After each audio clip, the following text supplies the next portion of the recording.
এই গাছের ডালে বাস করত একটি ছোট্ট সুন্দর পাখি যার নাম ছিল পিউ। পিউ খুব চঞ্চল ও কৌতূহলী ছিল। প্রতিদিন সে গাছের শাখায় বসে দূরদূরান্তের গল্প শোনার জন্য অপেক্ষা করত। একদিন পিউ গাছকে জিজ্ঞেস করল, তুমি কি সত্যি সত্যি জাদুর গাছ? গাছ হেসে বলল, হ্যাঁ। কিন্তু আমার জাদু আমি শুধু তাদের দিই যারা সত্যিকার অর্থে অন্যের উপকার করতে চায়। পিউ তখন ভাবল, আমি যদি একদিন এই জাদুর শক্তি পেতাম তাহলে সবার জন্য কত ভালো কিছু করতে পারতাম। গাছ মুচকি হেসে বলল, ঠিক আছে, আমি তোমাকে এক বিশেষ শক্তি দেব। পিউ খুশি হয়ে গেল। সে ভাবতে লাগল কিভাবে সে তার নতুন ক্ষমতা ব্যবহার করবে।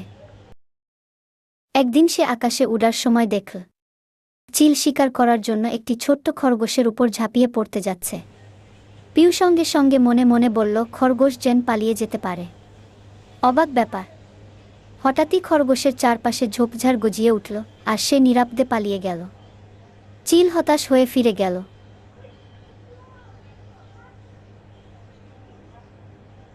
আর একদিন জঙ্গলে ওড়ার সময় সে দেখল এক নদী শুকিয়ে যাচ্ছে আর বনের পশুরা তৃষ্ণায় কষ্ট পাচ্ছে। পিউ মনে মনে বলল, ইস, যদি নদীতে আবার পানি আসত। তারপর সে চলে গেল।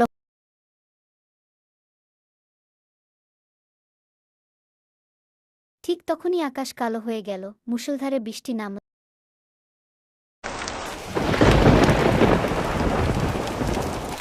আর নদী আবার জলে পূর্ণ হয়ে উঠল। বনের সবাই বুঝতে পারল পিউ আর সেই জাদুর গাছই তাদের সাহায্য করছে। তারা পিউকে বনের রক্ষক বলে